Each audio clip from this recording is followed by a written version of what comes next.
Threats of violence at local schools continue as Nicholas County closed its doors on Thursday after officials became aware of an image on social media. School districts across West Virginia and Western Pennsylvania have received threats of violence, and on Wednesday, the FBI acknowledged the threats and pledged support. Mike Teeney spoke with the superintendent of Nicholas County Schools to get the latest. Nicholas County schools were canceled Thursday after images threatening violence were captured on social media and sent to Superintendent Terrence Beam. The school district is only the latest of many to receive threats. We actually had a conference call with the state superintendent of schools this morning, and this is happening all over the state and in Maryland and Kentucky and Ohio, and it's pretty much the same picture being sent to a lot of places.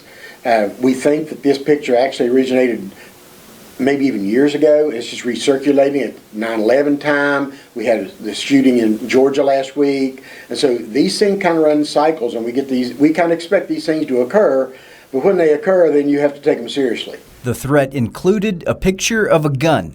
But what was disturbing about the picture is it said NCHS is next, which is Nicholas County High School.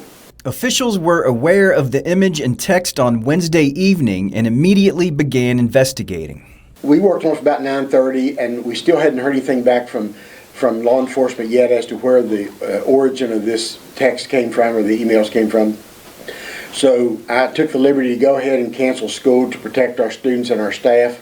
Threats to public schools are not uncommon. However, what is unique about this instance is the number of schools affected. This is the first time I've seen it on this large scale. We've had threats that we could immediately follow up with and know it came from a particular student, and we can immediately address those. When they come through social media and it came through Snapchat originally, it has really taken some time to go through that. And so even though we found out today that there may not have been our students directly involved with the creation of this, at that time we did not know. And so we just wanted to be really careful and make sure that our kids were protected. Issuing a threat of any kind promoting violence can be a violation of state and/or federal law. The FBI is currently in close coordination with local law enforcement to provide assistance where appropriate. I want our students and our parents to know that when these things happen, if we can track this back to a particular student that does this in our school system, they're going to be held accountable. You know, we have expelled students for this in the past, and we'll continue to do that in the future. We can expel them up to a year, and that's what we intend on doing. This is not a game. It's not funny. It's serious stuff, and we take it that way. From Summersville, this is Mike Teeney, Newswatch 4.